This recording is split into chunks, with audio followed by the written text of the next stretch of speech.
विश्राम सिंह जी। राधे राधे महाराज। राधे राधे महाराज जी। महाराज जी, मन को सदा प्रसन्न रखने के लिए क्या उपाय करना चाहिए? तब लगी कुशल न जीव कहूँ, सपने हूँ मन विश्राम। जब लगी भजत न राम को, शोक धाम तजी काम। जब तक हमारा मन कामनाओं का त्याग करके निरंतर भगवदाकार नहीं होगा, तब तक प्रसन्न नहीं रह सकता। ब्रह्म भूता प्रसन्नात्मा न शोचते न कांक्षते। वही प्रसन्नात्मा होता है जो हर समय भगवान में अपने मन को जोड़ता रहता। सा वै मनः कृष्ण पदार विंदयो। देख लो, इतनी अवस्था हो गई आप, कौन सा भोग नहीं जो आप ना भोगे हो। लेकिन क्या मन राजी हो गया? मन प्रसन्न हो गया? नहीं। ईमानदारी से देखो, वो आज भी वैसे ही है। वो कभी तृप्ति का अनुभव नहीं कर सकता। अनेक जन्म व्यतीत हो गए और भी सब भोग विलासिता भोग लो, कभी तृप्त नहीं होगा। वो विश्राम पाएगा तो भगवान, क्योंकि भगवान का अंश जीव कभी प्रकृति से विश्राम प्राप्त कर ही नहीं सकता। चाहे जितना भोग ले, चाहे जितना एकत्रित कर ले, चाहे जितना बैंक बैलेंस कर ले, ये प्रसन्न नहीं हो सकता। आप हमें बताना कि संपत्ति को प्राप्त करने के बाद किसका मन प्रसन्न हुआ? हर्षित होना और प्रसन्न होना में अंतर है। हर्षित होगे तो शोकित होना पड़ेगा, लेकिन प्रसन्नता ये द्वंद्वातीत है, भगवदाकार है। आपने प्रसन्नता शब्द का, ये केवल भगवान के चिंतन से ही होगा, ना बैंक बैलेंस से होगा, ना नाना प्रकार की भोग विलासिता से होगा। अशांति बढ़ती जाएगी जितना बैंक बैलेंस बढ़ेगा और जितना भोग बढ़ेगा। शांति नहीं बढ़ सकती, देख लेना। जितना भजन बढ़ेगा उतनी शांति होती चली जाएगी, जितना भोग भोगते जाओगे उतनी अशांति बढ़ती चली जाएगी। आप खुद अनुभव करके देख लीजिए। तो शांति प्राप्त करने के लिए, प्रसन्नता प्राप्त करने के लिए अपने कर्तव्य का धर्म पूर्वक पालन करते हुए नाम जप किया जाए। कोई भी गंदा आहार, गंदा पेय ना पिया जाए, नहीं तो मन थोड़ी देर के लिए बेहोश होता है उस प्रमाद स्थिति में, तो उसी को तुम आनंद मान लेते हो। अभी आनंद जाना कहाँ? होश में चैतन्य होते हुए भी बेहोश रहना एक बड़ी अद्भुत स्थिति होती है, वो भगवान से प्राप्त होती है। आप भगवान के अंश हो, प्रकृति के अंश से आप कभी सुखी नहीं हो सकते हो। चाहे जितना प्रकृति को भोग लो, कभी मन प्रसन्न नहीं हो सकता। ऐसा लगता है कि एक चीज आज मन मांग रहा है, खा लें तो हम प्रसन्न हो जाएंगे, अगर ये हम भोग लें तो प्रसन्न हो जाएंगे। लेकिन जिसको तुम को सोच रहे हो कि भोग लें, उसको कोई भोग रहा है, लेकिन वो भी किसी और के लिए सोच रहा है। वो भी ऐसा नहीं कह सकता कि अब कछु नाथ न चाहिए मोरे, मैं प्रसन्न हूं, अब मुझे कुछ नहीं, ये नहीं कोई बोल सकता। ये वही बोल सकता है जिसका चित्त भगवान से जुड़ा हुआ है। तो हमारी प्रार्थना है, नाम जप कीजिए, अपने कर्तव्य का पालन कीजिए। बार बार मन संसार में जो जा रहा है वहां से हटा के प्रभु के चरणों में, प्रभु के नाम में लगाइए, तो ही मन प्रसन्न हो सकता है। हमें तो आज तक और कोई उपाय नहीं लगा, न शास्त्रों में, न महापुरुषों के वचनों में। ऐसा कोई उपाय नहीं है जिससे अन्य उपायों द्वारा मन को प्रसन्न किया जा सके। आप देख लो, ये किसी भी वस्तु को स्थायी नहीं पकड़ता। मन को देख लीजिए, आप जिस वस्तु से प्रियता मन दिखाएगा, थोड़ी देर के बाद, थोड़े दिन के बाद, थोड़े समय के बाद वो उससे हट जाएगा और दूसरे की तरफ देखने लगेगा। इसका मतलब है ये केवल फंसा रहा है, ये कहीं तृप्त होने वाला नहीं। और एक बार प्रभु में लग जाए, अभी लगा नहीं है, एक बार प्रभु में लग जाए तो हटाए नहीं हट सकता। ध्यान रखना, जैसे तुम नाम जप करते हो तो विषय चिंतन नहीं छूटता, ऐसे विषयों में उसको रखा जाए तो भगवत चिंतन नहीं छूटेगा। मन की खासियत है, अगर उसको सही जगह पकड़ा दो फिर छोड़ने वाला नहीं, गलत जगह ये कहीं टिकेगा नहीं। ये मन भगवान का अंश है, इंद्रियाणाम मनश्चास्मि। ये तभी रुकेगा, तभी प्रसन्न होगा जब ये अपने अंशी में पहुंच जाए, भगवान के चिंतन में। हमारे हृदय की बात ये, अगर आपका किसी का कोई अनुभव हो कि मन इससे प्रसन्न हो जाएगा, तो आप बताओ, कुछ है ऐसा जिससे आप मन को प्रसन्न कर पाए हो आज तक, या कर लोगे? भ्रम से है, मुझे नौकरी मिल जाए तो मन प्रसन्न हो जाएगा, नहीं होगा। जिनको नौकरी मिली है, अगर इतना रुपया हो जाए तो जितना तुम सोच रहे हो उससे ज्यादा किसी के पास है। अगर ये मिल जाए तो वो भी किसी के अधिकार में है, तो उसको संतुष्ट हो जाना चाहिए। ये केवल भुलावा मन का है। संतोष धारण करो, धैर्य धारण करो, अपने कर्तव्य का पालन करो, नाम जप करो, पाप रहित पुरुष ही प्रसन्न होता है। पाप आचरण तभी तक बनते हैं जब तक हम मन के गुलाम रहते हैं। जब हम मन को अधीन कर लेते हैं तब हम प्रसन्न होते हैं। संत किसे कहते हैं? जिसने मन को अधीन कर लिया। मन मारिया तन बस में कीना, हुआ भरम सब दूर, बाहर से कछ दिखत नाई, अंदर चमके नूर, आपो त्याग जगत में बैठे नहीं किसी से काम, उनमें तो कछु अंतर नाई, संत कहो चाहे राम। आप गृहस्थी में रहते हुए भी संत हो सकते हैं। आप अपने धर्म से रहते हैं, धर्म की कमाई से परिवार का पोषण करते हैं, और जितना बनता है भगवान का नाम जप करते हैं, कोई पाप नहीं करते, तो आप देखना आप प्रसन्न होने लगोगे, आप हृदय में आनंदित होने लगोगे। अब गलत आचरण करोगे तो बैठे बैठे डिप्रेशन में पहुंच जाओगे। पापाचरण गंदा चिंतन कराता है और कल्पनात्मक भय देता है, उसी भय से तो डिप्रेशन आता है। बेमतलब की बातें मन में, जैसे एक ने प्रश्न किया था अंग्रेजी में, ओवर थिंकिंग। ओवर थिंकिंग तो हाँ, तो उसको समय क्यों दे रहे हो ओवर थिंकिंग का? नाम जप में लगाओ। हमने एक दिन सत्संग में सुनाया था कि एक गुरुजी ने शिष्य को मंत्र बताया कि इससे तुम भूत सिद्ध कर सकते हो, भूत सारे कार्य कर देगा। तो उसने मंत्र को अनुष्ठान किया और भूत सिद्ध कर लिया। अब भूत प्रकट हुआ, उसने कहा हमें काम बताओ, तो जो काम बताते 1 मिनट में कर देता। वो कहा काम नहीं बताओगे तो तुम्हें उठा के पटक देंगे। अब वो गुरुजी से बोले कि ये तो समस्या हो गई, भूत सिद्धि। वो कह रहा काम बताओ, जो काम बताते हैं वो क्षण में कर देता है, फिर खाली वो कह रहा खाली नहीं रहेंगे, नहीं तो हम तुम्हें पटक देंगे। तो गुरुजी ने कहा एक डंडा बांस का ऐसे गाड़ दो और उससे कहो इसी पे चढ़े उतरे, और जब काम हो तो काम करवा लो। तो बात समझे? भूत कौन है? ये मन उठा के पटक देगा अगर खाली रखोगे। क्या करना है? राधा राधा राधा राधा, चढ़ उतर इसी पे। जब काम है तो काम कर रहे, नहीं तो राधा राधा राधा, बात बन जाएगी। इसी से मन प्रसन्न क्यों? हाँ स्नेह जी यमुनानगर से। राधे श्री हरिवंश। जय जय राधा वल्लभ श्री हरिवंश महाराज जी। महाराज जी, मेरी बचपन से ही साधु संतों के प्रति असीम श्रद्धा, विश्वास और प्रेम रहा है। मेरे जीवन का लक्ष्य श्यामा श्याम की प्रेम लक्षणा भक्ति को प्राप्त करना है। परंतु महाराज जी, मेरा प्रश्न यह है कि जो कर्म हमारी नजरों में पुण्य है, वही अगर दूसरों की नजरों में पाप है, ऐसी अवस्था में सत्य असत्य का बोध कैसे हो? कृपया समाधान। कैसे? हमें जैसे उदाहरण दीजिए। केवल कहने मात्र से हम नहीं समझ पाएंगे, आप उदाहरण दीजिए कि जैसे आपने ये किया और दूसरा उसे पाप कह रहा है। हमें बताइए आप कौन सा ऐसा पुण्य काम है, कौन सा ऐसा धर्म कार्य है, कौन सा ऐसा भागवतिक कार्य है जिसको कोई भी पाप कहे? हाँ, जो पापी है, पापात्मा है, उसकी बातों को सुना नहीं जाता है। वो कोई प्रमाणित बात थोड़ी है। कोई महात्मा अगर कह रहा है तो आप हमें बताइए, पागल आदमी की कोई बात मानी जाती है क्या? तो जो वासनाओं में पागल है उसकी बात कोई मानी जाती है क्या? फाइनल में बात तो विवेकवानों की मानी जाती है, शास्त्र सम्मत मानी जाती है। आप शास्त्र सम्मत बात बताइए कि किस पुण्य को कहां पाप कहा गया है? आप किसको लेकर प्रश्न कर रहे हैं, किस बात को लेकर कहे हैं? हमारी जैसी है कि आपने स्वयं अपने हाथों से अपना बना हुआ भोजन लेना है, और कोई दूसरा सोचे कि ये क्यों नहीं ले रहे या किसी का भोजन क्यों नहीं ले रहे। मतलब जो वैष्णव सावधानियां बताई जाती हैं, तो अगर दूसरा आदमी उसको समझे ना। आप हमारी बात, इसमें थोड़ा विवेक की आवश्यकता है। दूसरा कौन तुम्हें पूछेगा? कौन पूछेगा? कोई घर का प्रियजन होगा, समझ में आ रहा है? कोई घर का प्रियजन होगा, कोई आपसे संबंध रखता है, वो होगा। यदि वो निषिद्ध भोजन पाता है तो हम उससे प्रार्थना कर देते हैं कि हम भगवत मार्ग के पथिक ये नहीं पा सकते हैं। अगर वो अच्छा पवित्र भोजन बनाता है तो उनसे भगवान को अर्पित करके पा लेते हैं। तो उसमें विवेक की आवश्यकता है। उसमें कोई द्रोह या निषेधात्मक वृत्ति या पाप, ऐसा कोई यहाँ तो सवाल नहीं उठता है। बात समझना है।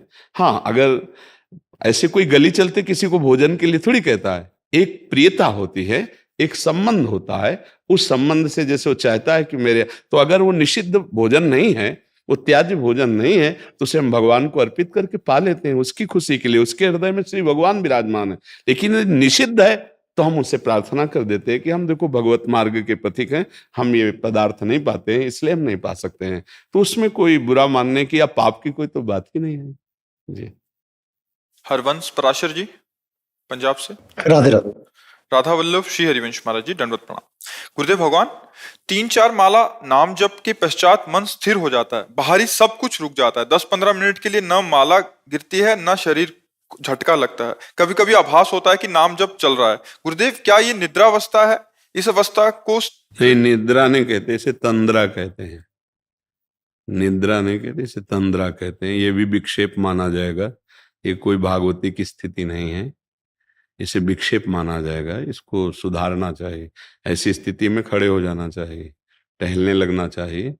ये कोई भागवती की स्थिति नहीं। भागवती की स्थिति में जागते हुए चेतना शून्य भगवदाकार वृत्ति, जैसे हम स्वप्न में होते हैं और चेतना देह की नहीं होती। वो स्वाप्निक शरीर की कल्पना में, तो ये कल्पना नहीं होती है, सत्य में होता है, क्योंकि सत्य स्वरूप भगवान का है, तो उसी में वो स्थित है और उसे बाह्य शुद्ध नहीं है। ये बड़े महापुरुषों की होती है जो बहुत अच्छे साथ। पर अभी जैसे आपने बताया, इसे तंद्रा कहते हैं कि नाम भी हो सकता है चल जाए थोड़ी देर के लिए, ना बेहोशी है ना जागृत है, इसे तंद्रा कहते हैं। अगर बेहोशी हो गई तो निद्रा हो गई, अगर बेहोशी नहीं हुई जागृत अवस्था हो गई, लेकिन जागृत भी नहीं है और नींद भी नहीं है, उस अवस्था को तंद्रा कहते हैं। और यही अवस्था चेतनात्मक सावधान एकदम, तो वो अवस्था तुरीय अवस्था कहते हैं। न जागृत न स्वप्न न सुषुप्ति, उसे तुरीय अवस्था। पर वो बहुत अच्छे जो उपासक हैं उनकी वो कुछ क्षणों के लिए, जो निरंतर हैं वो तो सिद्ध पुरुष हैं, लेकिन कुछ क्षणों के लिए आती है ऐसी कि बाह्य शुद्ध विस्मृत और जिसका चिंतन करे उसी में तदाकार।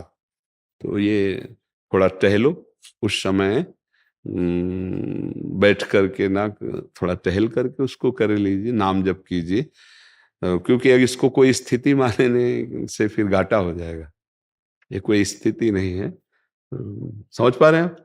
हाँ, कि इसको आपको लगता कोई स्थिति है, ये तंद्रा है, ये प्राय हो जाती है। तो स्थिति पे आने के लिए इसके नाम जप का अभ्यास चलते फिरते उठते बैठते ऐसा करना चाहिए। बैठ के भी थोड़ा जप लेना चाहिए, पर चलते फिरते और क्रियारत होकर भी अभ्यास करना चाहिए। माता बहनों सबको पोछा लगा रहे, सोहनी लगा रहे, नाम जप कर रहे। गृहस्थी में भजन बैठ करके कम और क्रियाशील होकर ज्यादा। चलते क्या जाता है, राधा राधा राधा राधा, आराम से चल रहा है। हम ऑफिस जा रहे हैं, ऑफिस में बैठे हैं, जब बात कर रहे हैं तो बात कर रहे हैं, खाली हैं तो नाम जप कर रहे हैं। बहुत समय ऐसा मिलता है जिसको हम लोग फालतू में बर्बाद करते हैं। उस समय को यदि हम भजन में लगा ले तो बहुत बढ़िया गृहस्थी का भजन हो जाए। गृहस्थी भी भगवत प्राप्ति में समर्थ है, ऐसा नहीं कि गृहस्थ भगवत प्राप्ति नहीं कर सकता है। हाँ, नाम और बढ़ाइए और थोड़ा टहल करके जप कीजिए। जी, मैं सेना में हूँ, ब्रिगेडियर ए.के. सिंह, और निश्चेतना विभाग में स्पेशलिस्ट हूँ।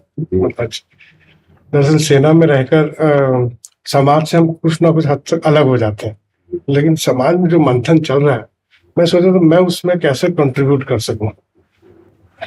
मतलब अपना आपके कर्तव्य तो हम कर रहे हैं अपनी तरफ से जो भी, लेकिन समाज के प्रति हम और क्या योगदान कर सकते हैं।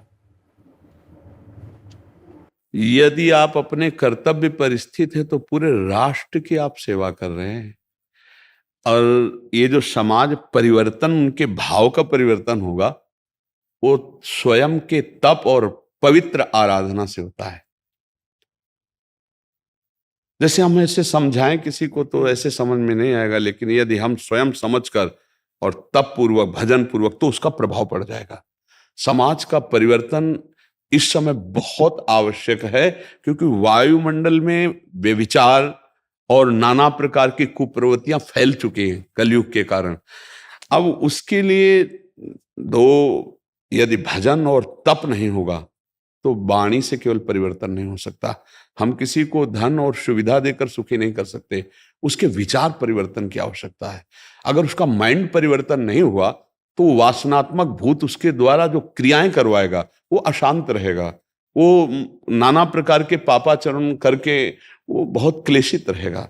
अगर हमें समाज को सुधारना है तो बाहरी व्यवस्था में तो आप लगे ही हैं कि किसी भी तरह का आतंक हमारे देश को कष्ट ना दे पावे, ये तो, लेकिन अब जो देश की व्यवस्था की बात है सुधरने की, जब तक हमारे समाज का जो बुद्धि है उसका परिवर्तन नहीं होगा तब तक वस्तु दे देना, अर्थ दे देना, उससे सुविधा से काम नहीं चलेगा।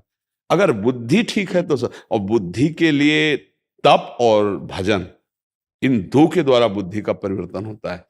भजन ही या तपस्या ही बुद्धि को सत्य की तरफ प्रेरित करती, प्रकाशित करती है। तो हमें लगता है कि भगवान से प्रार्थना की जाए और स्वयं भजन किया जाए और इसके बाद हम समाज का मंगल मनाते रहे। क्योंकि बॉर्डर तो हमारे लिए ठीक है, हाँ, लेकिन ऐसा ना, मैं कहता हूँ उस देश बहुत बुरा दिन होगा जब हम सेना को बोला जाएगा कि आप अंदर की स्थिति ठीक करो, हमारे लिए बहुत गड़बड़। हाँ, इसमें देखो, इसको हम जो कह रहे हैं उसको आप विस्तार से समझ लीजिए। अपने अपने पदों का दुरुपयोग यदि ना हो तो समाज का बहुत ज्यादा हिस्सा सुधर जाए। लेकिन आप जिस तरह से प्राणों की बाजी लगाकर बॉर्डर को सुरक्षित रखते हैं, उस तरह अपने पद की सीमा को सुरक्षित नहीं रखा जा रहा। हम ये नहीं कहते कि सब एक ही लाइन पे हैं, पर कहीं ना कहीं बहुत कुछ हम अपने राष्ट्र के द्वारा जो मिला हुआ पद है उसका दुरुपयोग होता है। अगर उसका दुरुपयोग बंद हो तो बुद्धि शुद्ध हो और वो लाखों को शुद्ध कर दे, पर बहुत कठिन है। अर्थ का प्रलोभन और जीवन का भय, ये दो जिसके दिमाग में हैं वो अपने पदाधिकार का सदुपयोग कभी नहीं कर सकता। आप इस बात पर ध्यान देना। अगर आप बॉर्डर में सुरक्षा पे हैं तो आपने दोनों का त्याग कर रखा है और जीवन की बाजी लगा करके आप, और दूसरी बात प्राण का मोह त्याग करके, किसी भी क्षण कुछ भी हो सकता है, तब आप बॉर्डर की सुरक्षा किए। तो आज हमारे धर्म की रक्षा, आज हमारे राष्ट्र पदों की रक्षा अगर कहीं डामाडोल हो रहा है कुछ, तो वो बुद्धि के कारण हो रहा है। कोई सत्य पे चलना चाहता है तो उसे प्राणों का भय है। कौन आ गया कि अगर आप ऐसा नहीं करते हैं तो ऐसा, या फिर अर्थ का प्रलोभन और भय दो का त्याग तभी हो सकता है जब अध्यात्म का ज्ञान हो। अध्यात्म के बिना प्रलोभन और भय का त्याग नहीं हो सकता, और प्रलोभन और भय ये धर्म का पालन नहीं करने देते हैं। आप विचार करके देखना इस विषय पर।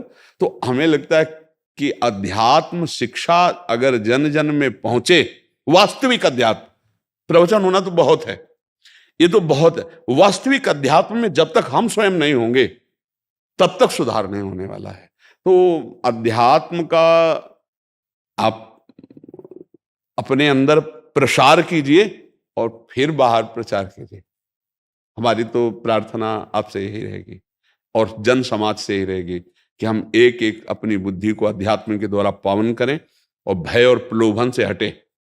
प्रलोभन काम आदि दोषों में उतार देता है, नाना प्रकार के दुराचार प्रवृत्तियों में, और भय अगर हमारे अंदर हिम्मत है कर्तव्य का पालन करने की तो हमारी हिम्मत तोड़ देता है। वही सफल होता है जो भय और प्रलोभन दोनों का नाश करता है, चाहे भक्ति मार्ग में हो चाहे संसार मार्ग में हो, वही सुखी रह सकता है और धर्म का पालन कर सकता है। हमारा तो आंतरिक भाव यही है कि भय और प्रलोभन से बचा जाए, दूसरों को बचाया जाए, तभी अंदर सुधार हो सकता है। जैसे भय और प्रलोभन दोनों से आप बचे हुए हैं तभी हमारा बॉर्डर सुरक्षित है। अगर आप ग्रसित हो जाएंगे तो वहीं दूषित हो जाएगा। भय या प्रलोभन दोनों से अगर आप दब गए तो हमारा देश संकट में फंस जाएगा। तो अंदर ये बहुत जोर से हवा चल रही है भय और प्रलोभन की, कि अगर हम ऐसा करते हैं तो हमारा हमसे श्रेष्ठ अधिकारी है वो हमको निलंबित कर देगा। ऐसे हमारे सामने आए हैं विषय, तो हमें समाज का ज्ञान इस विषय आपसे ही तो होता है, क्योंकि हम समाज में तो घुसे नहीं, समाज हमारे पास आती है तो उससे पता चलता है। जी जी, पर हम आपको धन्यवाद देते हैं कि आपकी सद्भावना बॉर्डर पे भी है और अंदर भी है, इसलिए हम आपको धन्यवाद देते हैं कि ये सद्भावना ही जगत मंगल करने के लिए पर्याप्त होती। सद्भावनाएं अगर जागृत हो जाए तो कलौ संघो शक्ति, ऐसे बहुत से सद्भावना वाले हों तो हम अपने आसपास सुधार कर सकते हैं। धन्यवाद सबकी, धन्यवाद। स्वामी गुजेशानंद जी रामकृष्ण मिशन से। राधे राधे महाराज, राधे राधे। राधे राधे महाराज जी, वंदनीय पूज्य महाराज श्री, आपके चरणों में साष्टांग दंडवत प्रणाम। महाराज श्री, हमारे जीवन का लक्ष्य श्री कृष्ण विगत मानसः स्मत्सुखः, कैसे भगवान श्री कृष्ण हमारे मन को चुरा करके अपने चरणों में मन को रख दें। मुरारी पादार्पित चित्तवृत्ति। आज सत्संग में एक बात कही थी, ध्यान से जो सुनने के लिए बैठे होंगे वो पकड़ पाए होंगे। हमारी ममता में एक ताकत है, जो ममता शब्द है ना, इसमें बड़ी ताकत है कि इसको जहां स्थापित कर देते हैं उसके बिना हम रह नहीं पाते, और ये जहां लग जाती है उसके सानिध्य की मुझे अत्यंत जरूरत होती, चाहे वस्तु में, चाहे किसी व्यक्ति में, चाहे किसी स्थान में। जैसे आपसे ममता हो जाए तो बिछुरत एक प्राण हरि लेहि, फिर आपसे बिछोड़ना पसंद नहीं आएगा। अभी ममता हमारी श्री कृष्ण पादाम्बुज में अर्पित नहीं हुई, बात समझना। नहीं, वो ममता श्री कृष्ण को विवश कर देगी। ममता का जो प्रभाव है वो उन प्रभु को विवश कर देगा, और वो आपके बिना रह नहीं पाएंगे। आपको बुलाना नहीं पड़ेगा, वो छा जाएंगे आपके मानस पटल पर, आपके नेत्र में। आपको बाहर भीतर कृष्ण ही कृष्ण नजर आएंगे। एक जरूरी बात है, हमारी ममता, वो खुद कह रहे हैं, सबकी ममता ताग बटोरी, मम पद मनहि बांधी बरी डोरी। अब देख लिया जाए, भगवान कह रहे हैं, बहुत गुप्त बात बता रहे हैं कि यदि मेरी ममता जो आपको दी गई है, शरीर और शरीर संबंधी भोग और शरीर संबंधियों में तुमने फैला दी है, तो तुम दुखी होगे, तुम जन्म मरण को प्राप्त होगे। अगर वही ममता जो मेरे द्वारा दी गई है मेरे चरणों में बांध दो, सब जगह जो फैला रखी है, तो आगे का जो विधान है, जहां जहां मेरा भक्त चरण रखे वहां वहां रखूं हाथ, पीछे पीछे मैं फिरूं कभी न छाणू साथ, भक्तन पाछे यो फिरत ज्यों बछरा संग गाय। बछरा पकड़ ले तो गाय रंभाती हुई आएगी, क्यों? ममता है उसको। प्रभु अहम भक्त पराधीनो असुतंत्र इव द्विज, क्यों? क्योंकि ममता प्रभु में समर्पित। प्रभु निर्मम है हमारे प्रभु को, क्योंकि वही है, दूसरा कोई है नहीं, तो किससे ममता करें? भगवान का भक्त भी निर्मम होता है। भगवान कह रहे अद्वेष्टा सर्वभूतानां मैत्रः करुणैव निर्ममो निरहंकार। कहीं ममता है हमारी। अगर हमें हर समय श्री कृष्ण का अनुभव नहीं हो रहा, हर समय श्री कृष्ण के रूप माधुरी का पान मेरे मानस नेत्रों में नहीं हो रहा, तो मेरी ममता है। किसी इंद्रिय के भोग में, शरीर में, किसी व्यक्ति वस्तु स्थान में ढूंढ ले, पक्की बात है। जहां ये ममता समेट कर प्रभु के चरणों में समर्पित कर दी, बस फिर रूप छके घूमत रहे, तन को तनिक न भान, नारायण, एक नारायण स्वामी, दृग जल बहे यह प्रेम पहचान। अश्रु प्रवाह होता रहता है। प्रभु की मीठी मीठी स्मृति, प्रभु की कोटि कंदर्प दमनीय वो लावण्य, वो रूप माधुरी उपासक पान करता रहता है। कमी है हमारी तरफ से कि हमारी ममता नहीं समर्पित है प्रभु के चरणों में। अगर इसे बड़ी सूक्ष्मता से समझ लिया जाए तो अभी इसी क्षण आनंद आने लगे। ममता नहीं रखनी, ना अपने शरीर में, न अपनी इंद्रियों के भोगों में, और ना किसी व्यक्ति में। सबकी ममता ताग बटोरी, मम पद मनहि बांधि बर डोरी। पूरे जीवन भर यही करना है। ये जिस क्षण कर लिए, फिर आगे का कार्य प्रभु करते हैं। वो समदर्शी बना देते हैं, वो इच्छा रहित कर देते हैं, हर शोक रहित कर देते हैं, निर्भय कर देते हैं। उसे करूं सद्यते साधु समाना, मैं उसे संत बना देता हूं। ममता समर्पण करने की जरूरत है। अगर ममता कहीं है तो दुख सुख का थप्पड़ लगेगा, पहचान है। अगर कहीं ममता है तो मान अपमान का बोध होगा। अगर ममता प्रभु के चरणों में समर्पित हो गई, फिर नहीं, फिर जब ममता ही नहीं तो सुख दुख किसको हो रहा है?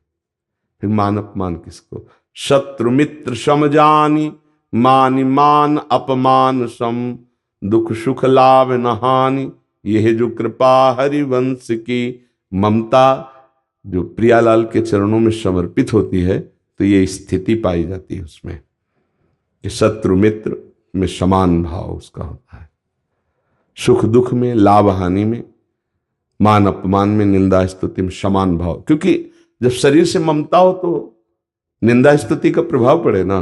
ममता तो चली गई प्रभु के चरणों में, अब क्या? अब जो बहुमान करे को मेरो किए बहुमानत ना ही बढ़ाई, और जो अपमान करे को केहू के अपमान नहीं लघुताई। क्योंकि ममता ही नहीं शरीर में, ममता ही नहीं किसी से, निर्ममो पर सबसे प्यार है।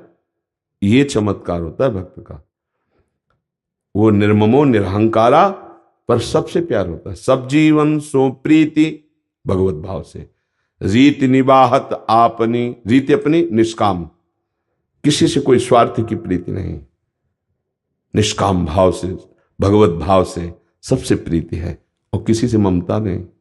ये बड़ा चमत्कार, प्रीति का व्यवहार सबसे, ममता किसी से नहीं। क्योंकि ममता सबके हृदय में विराजमान श्री भगवान को समर्पित हो गई। अब वो भगवान को देखकर व्यवहार करता है, निज प्रभु में देखें जगत, तब हमारे अंदर भगवदाकार वृत्ति आती है। कोई व्यक्ति रह ही नहीं गया सृष्टि में, कोई वस्तु नहीं रह गई, तो अनन्य चिंतन तभी तो होगा। अगर वस्तु, व्यक्ति, स्थान, कहीं कुछ ममता है तो उसका चिंतन होगा। जब ममते नहीं रही तो प्रभु का चिंतन, और जब प्रभु का चिंतन हुआ तो कुछ रह ही नहीं गया। मत्ता पर तरम नान्य किंचिदस्ति धनंजय, मेरे सिवा कुछ नहीं, ये अनुभव हुआ। अब वास्तविक जो रस आया वो प्रतिक्षण वर्धमान आया, वो किसी घटना परिस्थिति में बदलने वाला नहीं होता। तो वो जो उपासक जन है, वो जब अपनी ममता को बटोर कर प्रभु के चरणों में समर्पित कर दे तो बात बन जाए। और यहां त्रुटि हो जाती है।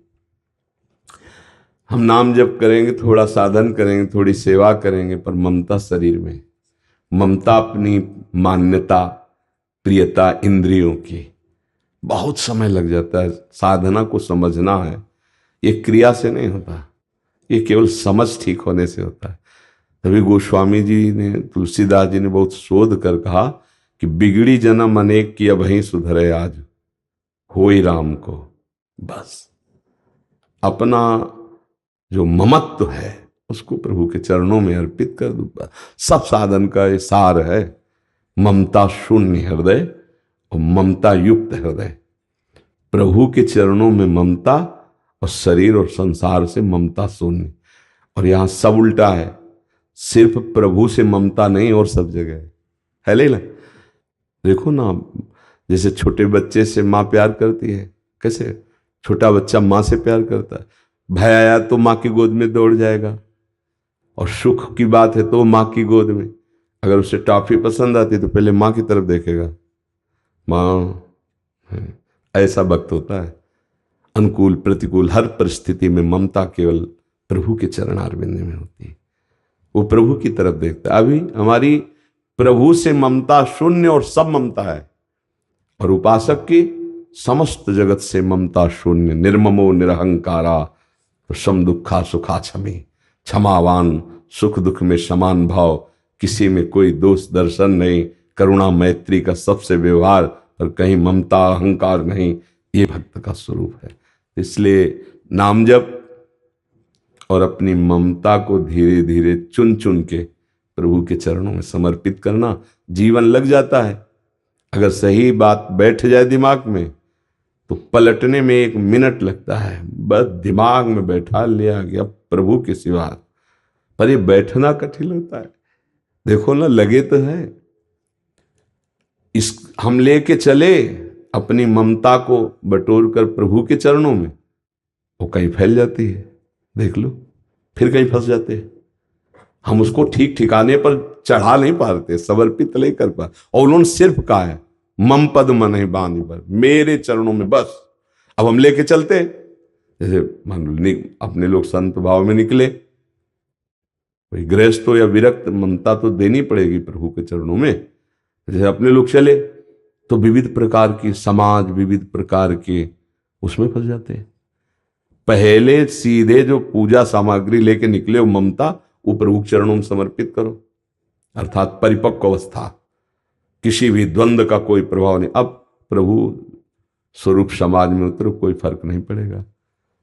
पर वो विविध प्रकार के मान सम्मान की ऐसी प्रीता होने लगती है, विविध प्रकार का लोक व्यवहार ऐसा होने लगता है कि वो ममता जहां ले जाके समर्पित करें वो फिर फिसल जाती है।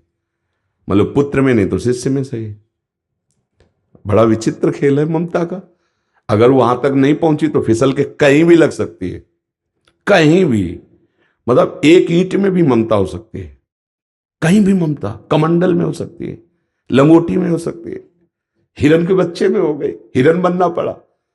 इसको पहला काम कि सीधे अपने आराध्य देव में, वो कोई बिरला ही होता है जो लक्ष्य में जाके ममता समर्पित कर दे।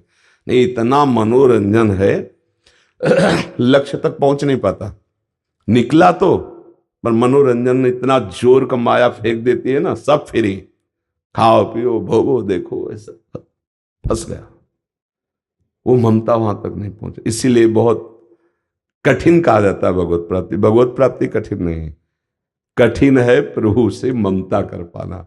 और ये सब गुरु के सानिध्य में, संतों के सानिध्य में सरल भाव से हो जाए, यदि हम उनकी आज्ञा पर हैं। महत् संगस्तु दुर्लभ हो पर अगम्य हो। हम उनकी आज्ञा पे नहीं रह पाते, यदि आज्ञा पे रहे तो अमोघस्य निश्चित भगवत प्राप्ति हो जाए। ममता, खास सत्संग का सार स्वरूप ममता प्रभु के चरणों में समर्पित हो जाए। अब ये देखता रहे ममता कहाँ है। जब शरीर से ममता है तो प्रभु से कहा ममता, जब शरीर संबंधियों से ममता है तो प्रभु से कहा। नाते नेह राम के मनियत सुहृद सुसेव्य जहालो, अंजन कहाँ आंख जय फूटे बहुतक कहाँ लो। वो प्यार किस काम का जो प्रभु से विमुख कर दे, जो हमारे जीवन को नष्ट कर दे। सच्ची बहुत धोखा हो जाता है। इंद्री मन शरीर का प्यार पूरे जीवन को बर्बाद कर देता है। बड़े भाग्यशाली है जो व्यवहार तो धर्मयुक्त करते हैं और प्यार प्रभु से करते हैं। आप लोग जैसे बैठे हो आकर के, तो प्रभु ने आप पर कृपा करी तो ये बातें सुन पा रहे हो। नहीं, बातें सुनना ये बातें अध्यात्म की, प्रभु के मार्ग में चलना ये दुर्लभ वस्तु है। सुत दारा धन लक्ष्मी पापियों के घर होए, संत समागम हरि कथा तुलसी दुर्लभ दोए। इस संसार में दुर्लभ ये कि भगवत प्रेमी महात्मा मिल जाए और शुद्ध सत्संग मिल जाए, आध्यात्मिक शास्त्र सम्मत। तो हम सार बात समझ पाएंगे कि क्या करना है। ये अध्यात्म है जो आपके मन को आनंद दे। इसमें किसी भी वस्तु व्यक्ति के सहयोग की जरूरत नहीं, चवन्नी की जरूरत नहीं, एक दाना की जरूरत नहीं। अरे भरण पोषण तो सबका भगवान कर रहे हैं। अध्यात्म को, उसको स्तर से नीचे मत गिराओ। अध्यात्म को नाटक मत बनाओ, अध्यात्म को व्यापार मत बनाओ। अध्यात्म को अध्यात्म रहने दो। व्यापार के लिए और भी बहुत सी बातें हैं। अध्यात्म को तो केवल भगवत प्राप्ति की, और भगवत प्राप्ति के लिए आपको कहते कुछ जरूरत नहीं। सही पूछो तो हर जरूरत मिटा देना ही भगवत प्राप्ति है। जा ही न चाहिए कबहु कछु, तो तुम सन सहज सने, और बसो निरंतर तासुर सोराउर निजगे। ना श्रोता भगवान को प्राप्त करना चाहता है और न वक्ता चाहता है। आजकल सत्संग में भी बोला, बड़ा दुख होता है। अध्यात्म मंच पर बैठकर प्रपंच, अध्यात्म मंच पर बैठकर प्रपंच। अध्यात्म का ज्ञान ऐसे हो जाएगा क्या? नहीं भैया, अध्यात्म का जब तक विवेकवान, और विवेक कहाँ होता है? साधु महात्माओं के संग से। जब तक संतों के चरणों में नहीं बैठे, संतों की आज्ञा में नहीं बैठे, तो अध्यात्म जान जाओगे? नहीं, फिर नहीं। तुम पीएचडी पढ़ के अध्यात्म नहीं जान सकते। तुम चाहे जितने बड़े विद्वान हो, अध्यात्म को समझने के लिए किसी आत्मबोधवान महापुरुष का ही आश्रय आवश्यक है। तभी आप उस विषय को, तो अध्यात्म को आप सुन रहे हैं, बड़ी हम पर कृपा कर रहे हैं। भगवत मार्ग पर चलने की सोच रहे, बड़ी कृपा कर रहे हैं। नहीं तो बड़ा दुर्लभ होता जा रहा है अध्यात्म का श्रवण और अध्यात्म का कथन। प्रपंच के लोग, संसार के, वही सुनना चाहते हैं जिससे मन जो है विषयी मन और विषयों में लग जाए, विषयी मन निराश हो जाए, विषयों की तरफ से उदास हो जाए और भगवान की तरफ उल्लसित होके चले। ये केवल सत्संग से होता है। बड़े भाग पाई सत्संगा, बिना प्रयास होई भव भंगा। संसार समुद्र सूख जाए उसे सत्संग कहते हैं। ज्ञान जागृत हो जाए, सत आचरण जागृत हो जाए, भगवत प्रेम जागृत हो, तभी कह तात स्वर्ग अपवर्ग सुख धरी तुलाय कंग तूल ताय सकल मिल जो सुख लव सत्संग। केवल लक्ष्यदार भाषण और विविध प्रकार के मनोरंजन उससे सत्संग नहीं। मन भंजन, इंद्रिय निग्रह, मनोनिग्रह, स्वरूप बोध, भगवत प्रेम, ये सब सत्संग से होता है। आज हमारे ऋषि मुनि, ब्रह्म ऋषिजन, आचार्यजन, देखो उनकी वाणियां पढ़ो, उनकी वाणियां सुनो, तुम्हारे मोह का नाश हो जाएगा। बड़ा उपहास होने लगा है, बड़ी पीड़ा होती है। जैसे कभी कोई ऐसे सुनाए दिखाए कि देखो उनका ऐसा, तो पीड़ा होती है। भैया कल आप ही प्रमाण माने जाएंगे, क्योंकि कलयुग बढ़ता चला जा रहा है। शास्त्र क्या कह रहा है? हम अपनी वासना से प्रेरित होकर उसका अर्थ करेंगे तो अलग निकलेगा, और उपासना से प्रेरित होकर करेंगे तो उसका अर्थ अलग निकलेगा, और उपास्य देव में स्थित होकर देखेंगे तो उसका अलग अर्थ निकलेगा। शास्त्र को अपनी वासना से प्रेरित करके ना बोला जाए, उपासना या उपास्य देव में स्थित होकर ही बोला जाए। बहुत जैसे श्रीमद् भागवत है, साक्षात श्री कृष्ण प्राप्ति का स्वरूप है। अगर हम उसको जो लिखा है वैसे गायन करें, वैसे श्रवण करें, तो एक भयंकर भूत भगवत पार्षद बन करके चला गया था, धुंधकारी। श्रीमद् भागवत श्रवण मात्र से भगवत प्राप्ति, श्रीमद् भागवत श्रवण मात्र से श्री कृष्ण चरण अनुराग, संसार से वैराग्य। पर जो लिखा है बस मंत्र मंत्र होते ना, 18,000 मंत्र हैं श्रीमद् भागवत में। 18,000 जो श्लोक है ना, वो मंत्र है। किसी को भी 18,000 श्लोक सुना दिए जाएं, चाहे जितना बड़ा पापी हो, पक्का कल्याण हो जाएगा। उसका प्रभाव है। तो चलो श्लोक समझ में नहीं आता तो श्लोक का पाठ हो गया और फिर मूल व्याख्या कर दी, जो लिखा है मूल मूल। अब देखो एकादशी स्कंद की कहां व्याख्या होती है? एकादशी स्कंद श्रीमद् भागवत व्याख्या, जो मोक्ष धर्म का साक्षात स्वरूप है, भगवत भक्ति का स्वरूप है, प्रेम का स्वरूप है। तो हमें लगता है कि अगर 4 लोग बैठकर अध्यात्म की चर्चा सुनते हैं कलयुग में अब, तो वो प्रवक्ता पर कृपा करते हैं, कृपा करते हैं, क्योंकि मन भंजन करना अध्यात्म है। साधु महात्माओं के पास जाया जाता है मन निर्मल करने के लिए, भगवत बोध प्राप्त करने के लिए, भगवत प्रेम के लिए। हमारे आचरण कैसे होने? बोले ये आदमी संत संग करता है, देखो इसकी वाणी देखो, इसके आचरण देखो, इसका स्वभाव देखो। क्यों? बोले साधु संग करता है, उसका प्रभाव पड़ना चाहिए। अगर हमारे आचरण वैसे ही संसारिक, तो चाहे हजारों जगह घूमे आओ, सत्संग वो जो आपके जीवन का परिवर्तन कर दे, तो आपका सुनना सार्थक हुआ और उनको बोलना सार्थक हुआ। तो हमारी ममता प्रभु के चरणों में समर्पित हो जाए तो हमें वैसे ही प्रेम हो जाएगा जैसे हम चाहते हैं।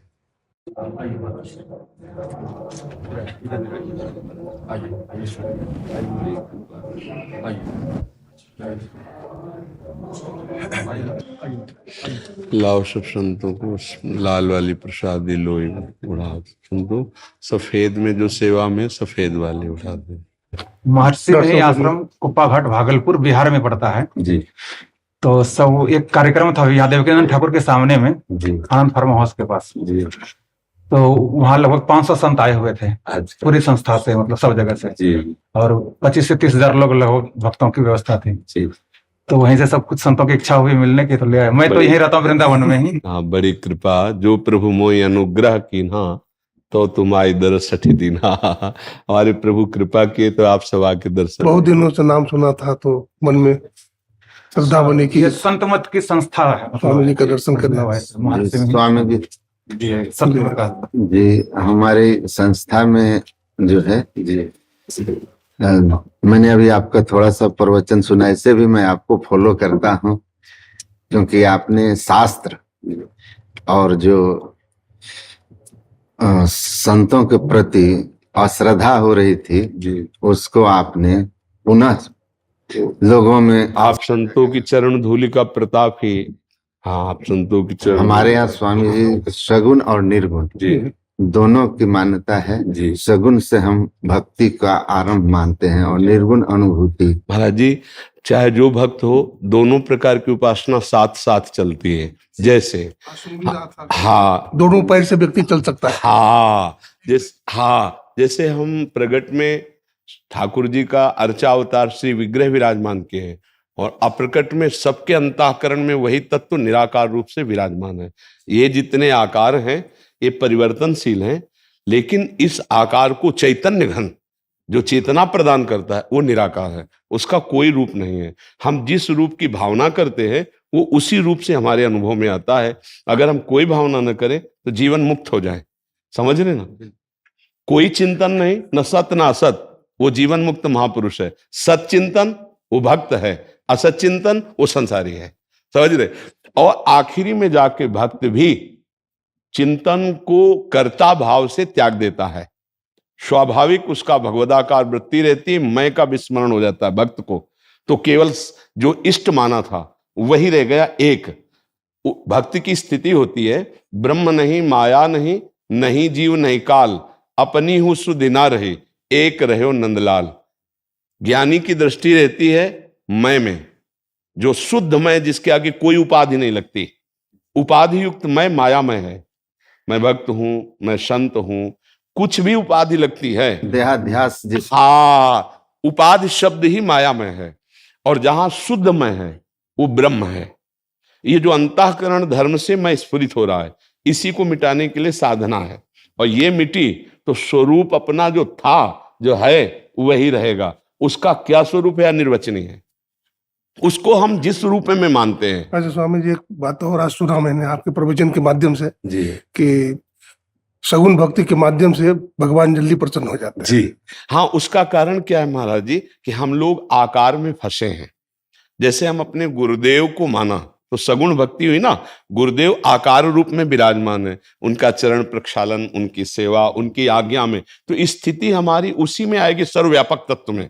स्वामी जी हम जो है ना जिस संस्था से जी हम अपने सदगुरु महाराज को ही इष्ट मानते हैं और उन्हीं में हमारी आस्था इतनी गहरी है जी कि मैं उनको सगुण साकार ब्रह्म रूप मानता हूं। महाराज जी बिना इसके तो कुछ हो ही नहीं सकता। किसी भी मार्ग का पथिक हो, किसी भी मार्ग का पथिक हो, जैसे अपने सदगुरुदेव भगवान हैं तो हम उन्हें अपनी लाडली मानते हैं। मेरी प्रिय लाडली करुणा करके अपने प्रेम का परिचय देने के लिए मेरे जैसा रूप धारण करके मेरे से संभाषण कर रहे हैं। नहीं तो चिदानंद वाक्यों को समझने के लिए पांच भौतिक श्रवणेन्द्रिय की क्षमता नहीं है। चिदानंद रूप देखने के लिए ये जो नेत्रेंद्रिय प्रकृति के द्वारा रची इसकी क्षमता नहीं है। चिदानंद नेत्र ही चिदानंद का साक्षात्कार कर सकते। चिदानंद में देह तुम्हारी विगत विकार जान अधिकारी। अच्छा, भगवान के साक्षात्कार का फल भी यही होता है कि जीव अपने स्वरूप में स्थित हो जाता है। मम दर्शन फल परम अनुपा, जीव पाव निज सहज। कठोपनिषद में भी आया है चक्षु से चक्षु माकस्य वाकम, जी वहाँ इसके प्रतिपादन करती है। हमारे सदगुरु महाराज के जो ये मुख्य उपदेश है जी उनमें यही है कि आप सत्संग, ध्यान, सदाचार जी और गुरु सेवा। वो जी। फिर कहते हैं कि इन चारों में गुरु सेवा सबसे बढ़कर है। जिनमें गुरु सेवा आ गई उनकी कृपा से ये सब आ जाते हैं। जी बिल्कुल। गुरु सेवा में गुरु आज्ञा सर्वोपरि है जी जी उस पर आप अटल हो जाइए। उनकी कृपा होगी, गुरु कृपा ही केवलम, उनकी कृपा होगी। यह सार है सिद्धांत सबका, सदगुरु को सेवना में ही न हो कछु, यही बिना गुरु सेव कर। जी जी समाधि के संबंध में स्वामी जी क्या विचार है? समाधि किस रूप में, संप्रज्ञात या संप्रज्ञात? हाँ, यदि संकल्पित समाधि हो रही है तो विशेष महत्वपूर्ण नहीं है। अगर संकल्प रहित असंप्रज्ञात विचक्षणा समाधि, जिसमें किसी भी तरह का कोई भी सत असत चिंतन नहीं है, जिसमें ना समाधि करता है ना समाधि भंग होगी, वो चलते फिरते भी समाधिस्थ रहता है, स्वरूप में स्थित रहता है। आखिरी लक्ष्य यही है। तुरिया से अखंड अतीत समाधि। शोधि हाँ, फिर अखंड। हाँ, आखिरी लक्ष्य जो हम कुछ घंटे के लिए संकल्पित समाधि करते हैं, इसके बाद प्रकृति में आना होता है। लेकिन अभ्यास के द्वारा हमारी प्रकृति में स्थिति ही ना रहे, निरंतर स्वरूप स्थिति में आ जाए, इसके लिए गुरु कृपा ही केवलम। इसके लिए हाँ, इसमें कोई साधन पद्धति विशेष कार्य नहीं करती, इसमें गुरु कृपा कार्य करती है। जैसे उपनिषदों में भी आता है कि नायमात्मा प्रवचनेन लभ्या न मेधया न बहुना श्रुतेन, यही साधन तो है, स्वरूप बोध के यही साधन बताए गए हैं। लेकिन कह रहे नहीं, आत्मा जिससे वर्ण करती है, आत्मा वर्ण गुरुदेव, जो हमारे आत्मबोध कराने के लिए हमारे ही आत्मस्वरूप हमारे सामने साकार रूप धारण किए हैं, वो सिर्फ हमारी ही आत्मा है। वो हमको अपने स्वरूप का बोध कराने के लिए गुरु रूप में विराजमान है। और जब बोध हुआ तो द्वैत खत्म हो गया। जो गुरुदेव वही शिष्य, उसमें किंचन मात्र भी अंतर नहीं रह तुम गया। में निज में भेद बुद्धि को जो सकते हैं मिटा, तुम वही वह में तुम्ही में ही प्रश्न पुनि रहा। चिदानंद रूपम शिवोहम शिवोहम। हाँ, बिल्कुल परम सत्य, इसमें कोई संशय नहीं है। आराधना के द्वारा सवाल हल होता है। मानी संख्या साकार, सवाल हल हुआ, वही है, एक है, दो है नहीं, अद्वैत स्थिति है, सबकी अद्वैत स्थिति है। भक्त में जैसे गोपी जन है, स्वयं का विस्मरण किए जित देखो तित श्याममयी, वो स्थिति बता रहे, कान भय प्राणमय और प्राण भय कान में, हिय में ना जान परे कान है कि प्राण है। मन कृष्णाकार, बुद्धि कृष्णाकार, चित्त कृष्णाकार, अहम कृष्णाकार, देह की विस्मृति, इसी का तो नाम ब्रह्मबोध है। और वो कह रही, नखल गोपिका नंदनो भवा नखिल देहिना मंतरात्म दिख। मैं जानती हूं आप केवल यशोदा नंदन नहीं, सबकी आत्मा है आप, जो सब चराचर जगत दिखाए उसकी आप आत्मा है। आत्मबोध भक्त को स्वाभाविक हो जाता है, चाहे वो गुरु भक्त हो या इष्ट भक्त हो। इष्ट भक्त में जैसे हमने नाम लिया सिया राम जी, राधे श्याम जी, भगवान शिव, उमा पार्वती, जो भावना करो, ये सब वही आत्म तत्व है। किंच सर्वम खलमिदम ब्रह्म ने नानास्ति किंचन, ईशावास्यमिदम सर्वम यत् किंच जगत्याम जगत। कहीं से भी शुरू हो जाओ, ईमानदारी से गुरु वाक्यों का पालन करो, वहीं पहुंच जाओगे।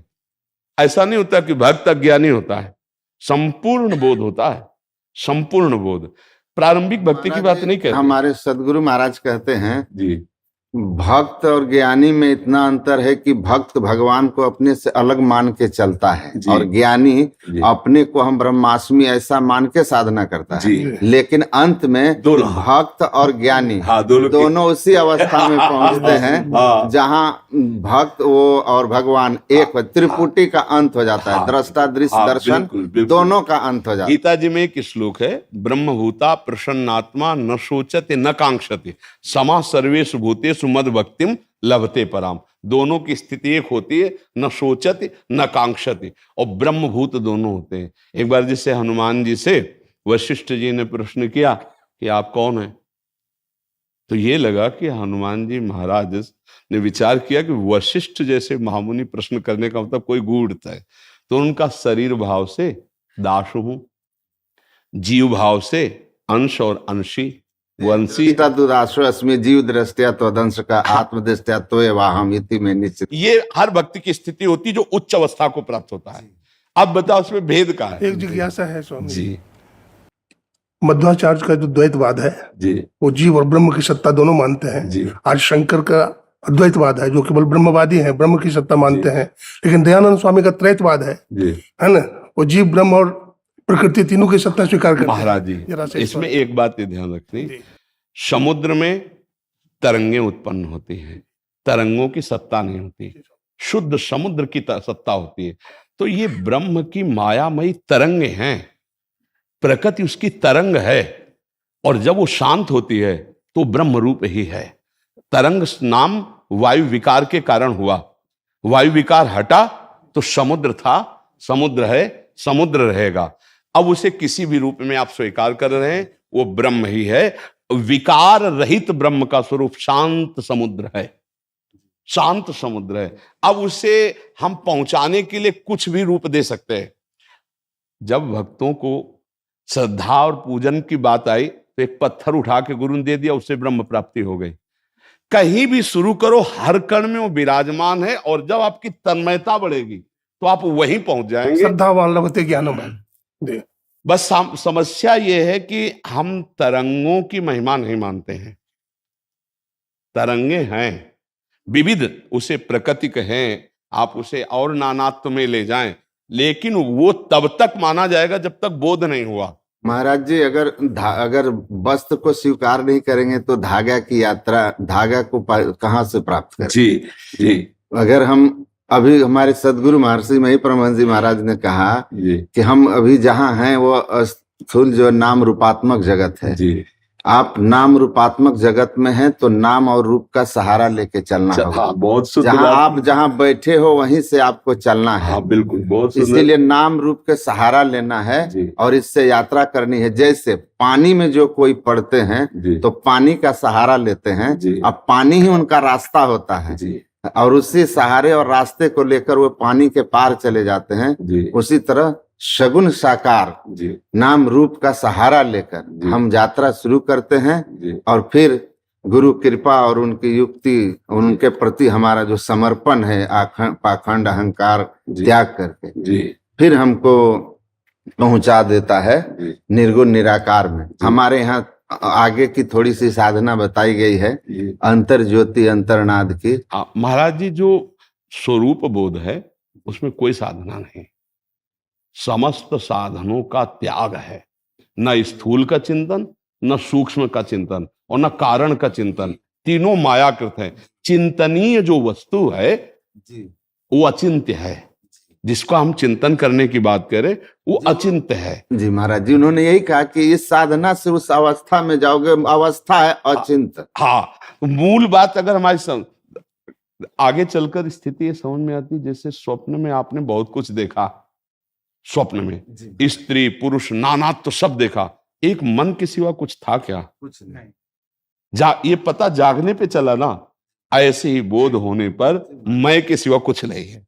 आप उस मैं को श्री कृष्ण बोलो, मैं को राम बोलो, मैं को शिव बोलो, मैं को आत्मा बोलो, हमें कोई परेशानी नहीं। जही जाने जग जाई हेराई, जागे जता स्वप्न रम जाए। बस। चैतन्य महाप्रभु स्वामी जी, चैतन्य महाप्रभु से जब पूछा गया कि आपने दुनिया को जो ज्ञान दिया है तो अद्वैतवाद क्यों नहीं माना, अद्वैतवाद का प्रचार क्यों किया? तो उन्होंने कहा था कि अभी देश काल जो है अद्वैतवाद को समझने की क्षमता नहीं रखती है, उनमें योग्यता नहीं है, इसलिए मैंने द्वैतवाद का प्रचार किया।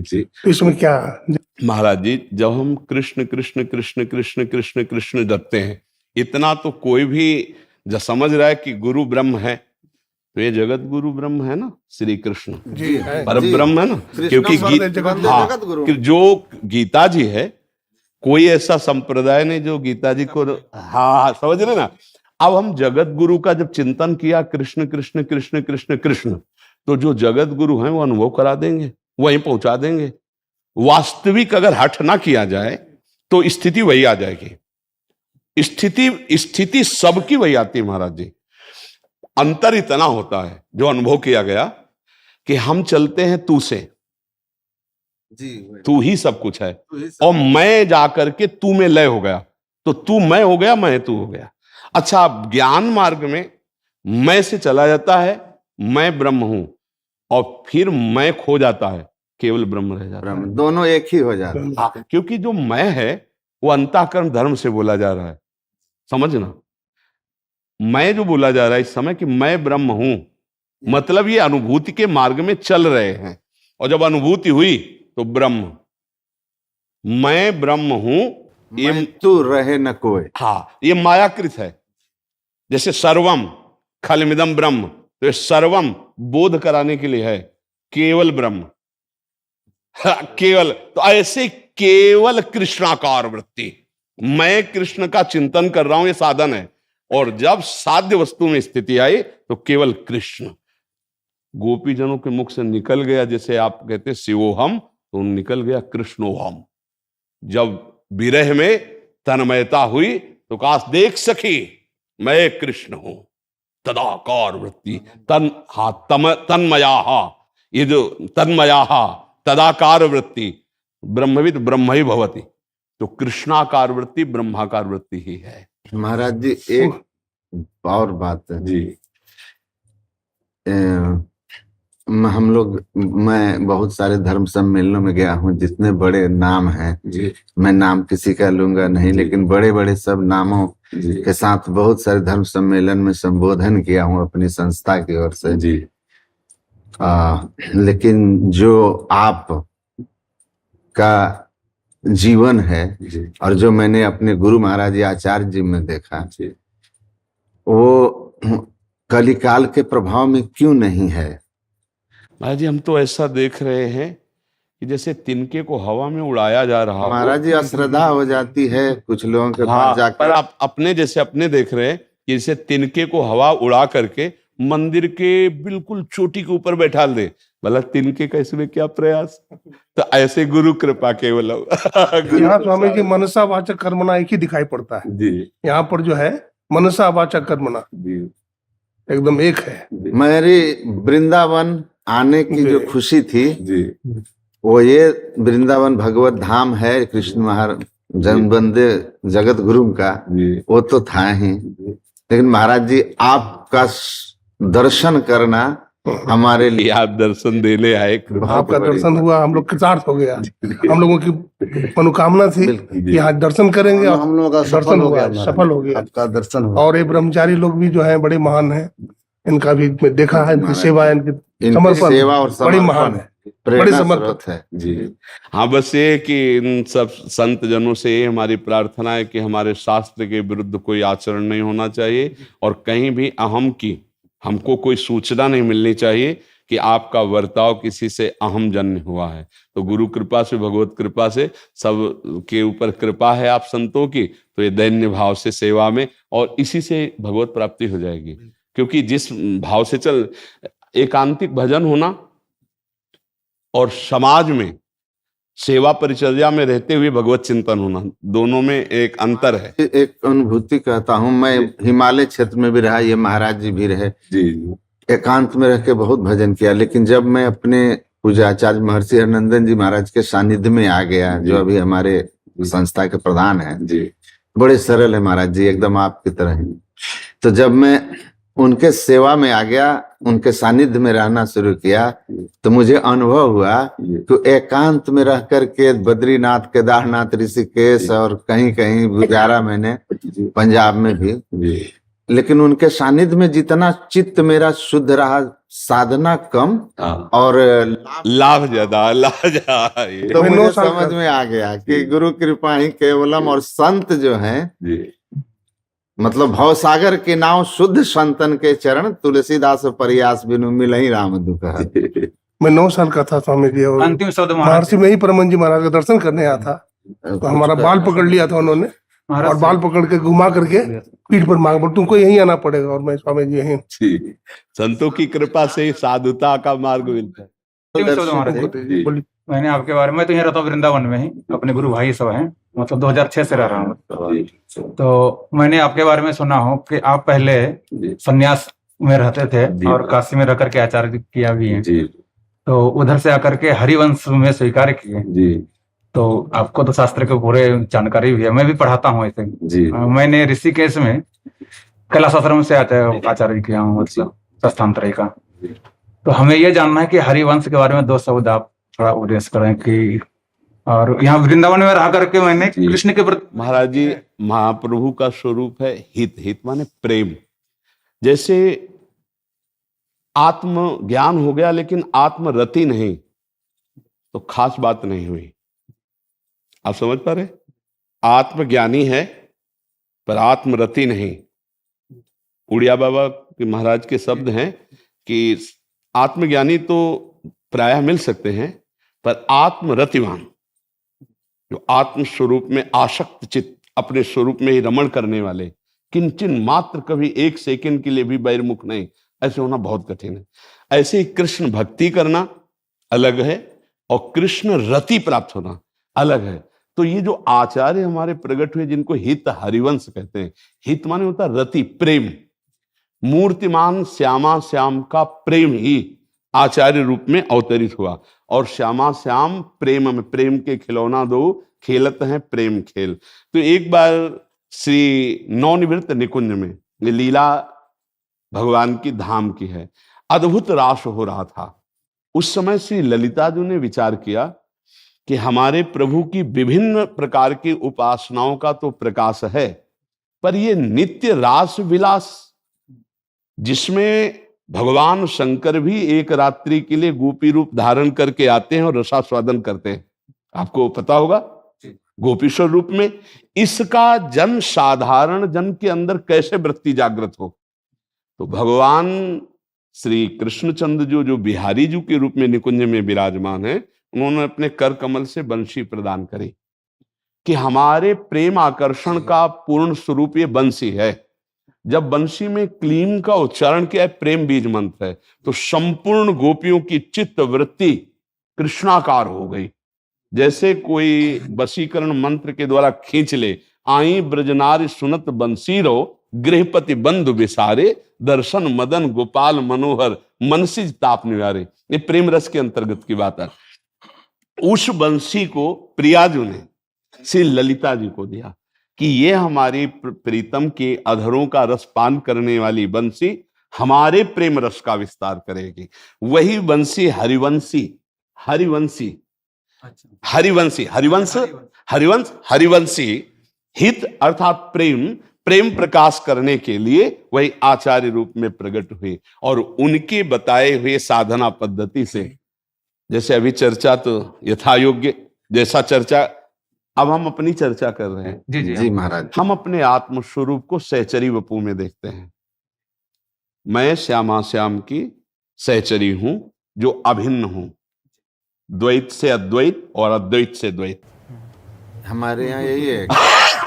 अब जब हमें छेड़ा तो हम अपने बिल्कुल सही। अभी तक केवल अद्वैत तक, जब आपने छेड़ा तो अब आपको बता। संत श्री हरिदास जी जो हुए, जी, उन्होंने बाकी हरि को प्रकट किया। हाँ, और ये हरिवंश में कोई अंतर है कि एक ही? नहीं, एक ही। ललिता जी का अवतार बंसी हरिवंश रूप में और ललिता जी आचार्य श्री हरिदास जी के रूप में प्रकट हुई। वही कुंज विहार नवनिवृत्त, तो ललिता जी के अवतार हरिदास, संत श्री हरिदास जी, और वंशी के अवतार श्री हरिवंश महाप्रभु। हरिवंशी अच्छा। बोले आप कौन है? बोले हम हरिवंशी हैं, मतलब हरिवंश महाप्रभु के। वंशी के अवतार हरिवंश जी। हाँ, वंशी के अवतार। तो वो प्रेम का जो स्वरूप है वो प्रकाशित करने के लिए है। और हमने कभी ये देखा नहीं, कभी सुना नहीं, कभी किसी संत का संग नहीं किया इस रस का। काशी में तुलसी घाट के नीचे, पीपल के नीचे बैठे थे, हृदय में एकदम स्फुरित हुआ, साधना यही थी जो चर्चा पीछे अभी तक हुई, एकदम स्फुरित हुआ कि कैसा होगा वृंदावन। अब हम कांप गए कि ऐसा क्यों आया। फिर अचानक हमारे पास एक संत आते हैं जो संन्यास धर्म में थे कि काशी में अंध विश्वविद्यालय भाई जी हनुमान प्रसाद पोद्दार का, उसमें रास हो रही, आप चलिए। तो हमारी अरुचि थी, क्योंकि हमारा चिंतन नहीं था, हमारा मतलब वेदांत में थे। हाँ, वो सब मतलब कुछ भी हो ऐसा, मतलब हमें नहीं कुछ देखना वो। तो उन्होंने कहा क्या जाता है, यहाँ बैठे बैठे आंख मूंदे बैठे हो, चलो ना वहां। तो हमें लगा कि संत हैं, महादेव जी ने भेजा है, चलो चलते। जो ही रास देखा तो इसमें कोई ज्ञान काम नहीं किया, आपको बताएं। जो हम अभी ज्ञान वर्णन कर रहे हैं, ये ज्ञान काम नहीं किया। 1 महीना देखने के बाद पहली बार जिंदगी में आंसू आए। नहीं, आंसू नहीं आते। किसके लिए आंसू रोना है? किसके लिए? किसके लिए? कोई हो तो रहे, समझ रहे। उस समय ज्ञान काम नहीं किया, बस हृदय में आया कि अब रास कैसे देखने को मिले। तो जो श्री राम शर्मा आचार्य थे, उनके चरणों में कि आप हमको अपने साथ रख लीजिए और जहां जहां रास होगी जो सेवा करेंगे हम करेंगे, आप रख। तो उनका बाबा तू एक बार वृंदावन आ जा। तो उस समय अर्थ पास नहीं रखते थे, तो एक युगल किशोर नाम के थे जो कभी कभी भिक्षा दे दिया करते थे। घाटों में ही रहते थे आकाश वृत्ति से, कि जो घाट में आएगा वही पाएंगे, अन्यथा नहीं। जो हमारे पास आएगा, अलग अलग वृत्ति होती ना, भिक्षा वृत्ति जैसे, अजगर वृत्ति जैसे होती है, ऐसे आकाश वृत्ति के द्वारा जो हमारे सामने आएगा वही हम पाएंगे, मांगना है नहीं। उनसे कहा हमें वृंदावन भेज दीजिए। जब वृंदावन में आए, किसी से कोई परिचय नहीं, बस हृदय से कि हे विश्वनाथ जी, यदि आपने हमें वृंदावन भेजा तो मुझे मार्ग दीजिए। एक दिन एक सखी गाती हुई जाती, प्रिया बदन छवि चंद्र मनो प्रीतम नयन चकोर।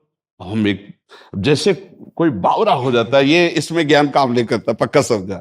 उसके नजदीक गए, हमका एक ग्रंथ कहाँ मिलेगा जो आप गा रहे हो? तो लाल वस्त्र में थे। उनका ए बाबा तेरे बस की बात ना है। हमका क्यों हमारे बस की बात नहीं, हमें बहुत प्रिय लग रहा है, आप हमको कहीं से। बोले बिना इनका हुए तुम इनकी बात नहीं समझ सकते हो। कैसे हुआ जाता है? बिल्कुल सत्य, किसी संत का संग नहीं। कैसे हुआ जाता है? उन्होंने कहा कि राधा वल्लभ जी में जो गोसाई जी हैं उनके पास जाओ, उनसे बात करो। बस परिक्रमा पूरी की, गए गोसाई जी से, उन्होंने कहा राधा वल्लभ जी का बनना पड़ेगा, उनका बना दीजिए। उनका ऐसा उतर जाएगा, उनका उतार दीजिए। मतलब बस वही से फिर जो हमारे अंदर द्वंद्व मचा, अब हमारा समाधान नहीं, क्योंकि काशी का चिंतन और वृंदावन का बिल्कुल अंतराय हो गया। अब हमें जो गुरुदेव भगवान ने दिया तो हमारे प्रश्न का समाधान नहीं होता, क्योंकि जो ज्ञान मार्ग का पथिक होता है बहुत तार्किक बुद्धि होती है। मतलब वो कोई अंधविश्वास या श्रद्धा ऐसा लेगा तो बहुत तर्क प्रधान बुद्धि होती है। तो हम एक दिन तो उन्होंने कहा, हमारे संप्रदाय में पूज्य महाराज जी जिनकी छवि लग विराजमान है, बोले आप इनसे मिले, रस में डूबे हुए महापुरुष आपके प्रश्नों का उत्तर देंगे। महाराज जी से मिले तो बहुत किसी से नहीं मिलते थे, एकांत। पहला शिष्यत्व गुरुदेव भगवान की कृपा से, तो गुरुदेव भगवान हमारा गुरु भाव नहीं था। पहले जब मिले तो लाल वस्त्र हमारे थे, सफेद वस्त्र महाराज जी के थे। तो अपने आसन पर बैठाला और कहा क्या जानना चाहते हो? हम कहा महाराज जी हम केवल अपने प्रश्नों का समाधान चाहते। पहला कि सर्वम खलविदम ब्रह्म, आपका उत्तर इसमें क्या है? उनका सर्वान वस्तुतया निरीक्ष परम स्वाराध्य बुद्धिर्मम। एकदम हृदय शीतल हुआ। बिल्कुल बात जिसे ब्रह्म कह रहे हैं वही कह रहे हैं, आराध्य हमारे सर्वत्र विराजमान है।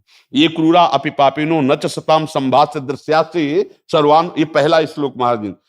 कई प्रश्नों का समाधान हुआ, फिर चित्त एकदम परिवर्तित होकर के। और अब ऐसे, अब ये है कि जैसे आपको श्वांग मिले, आप जानते हैं कि मैं ये नहीं हूं, पर श्वांग बहुत अच्छी तरह से करेंगे। अब ऐसी लीला चल रही कि जो स्वरूप है उसका कोई भी रूप नहीं है, उसमें जो हम आरोपित करते हैं वो सच्चिदानंद उसी रूप में दिखाई देने लगता है, अनुभव में आने लगता है। तो देर नहीं लगी उसको। मजा मजाया पात्र है, जो रंग डालो वही उसमें। तो ये नहीं है कि उसमें हमें तनिक भी संशय है, ये हमारा भाव का क्षेत्र आया है। सत्य वस्तु का बोध यही है और भाव से हम उसको विलस रहे हैं। जैसे हम और गुरु जी भाव का है ना, तत्व में वही है तो बस अब ये ऐसे विलस है। इसलिए हमारा जो है, जो सत्संग है, जो व्यवहार है, वो दोनों में मिलेगा आपको। एक पक्ष हमारा हृदय है, लेकिन सत्संग दोनों पक्ष को लेकर के है। दोनों का आदर है, दोनों परम सत्य है और दोनों की एक स्थिति है। जिसे हम ब्रह्माकार वृत्ति कहते हैं, वही हिताकार प्रेमाकार वृत्ति होती है। उसमें किंचन मात्र भी अंतर नहीं। अब ये रसास्वादन आ गया। रसास्वादन में अद्वैत से द्वैत हुआ है। ये भ्रमात्मक द्वैत नहीं है, ये रसात्मक द्वैत है। हाँ, अब जो द्वैत में है तो अद्वैत स्थिति को नहीं जानता, और जब अद्वैत में स्थित हो चुका है वो मुक्त पुरुष है। वो ना भगवान की इच्छा करता है ना भगवान की लीलाओं की करता है, ध्यान रखना। लेकिन अगर कृपा प्रसाद से सकिल गया तो जैसे शुकाचार्य जी स्थिति स्वरूप में है, लेकिन कृष्णाकार वृत्ति और श्रीमद् भागवत का गायन। जैसे भगवान शिव स्वरूप स्थित है, पर गोपीश्वर बल करके रास में प्रवेश। जीवन मुक्त ब्रह्म पर सुनहि चरित सुनहि तजी ध्यान, जय हरि कथा न करहि रति तिनके पाषाण। आज तो आनंद बरसा दिया आप सब संत जी जी महाराज, बहुत बहुत महाराज जी। खड़ा करो सो सुनते जाओ।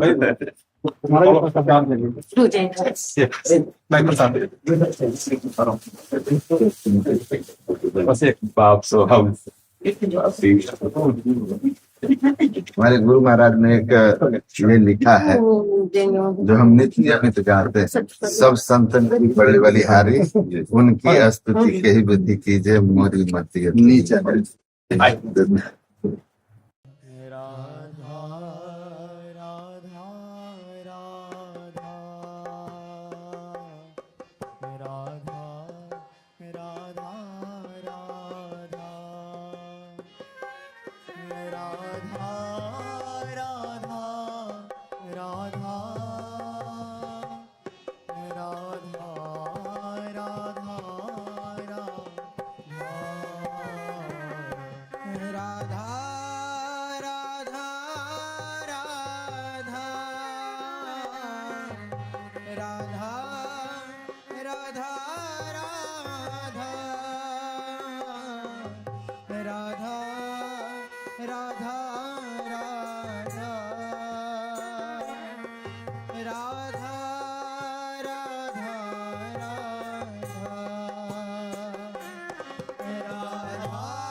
राधा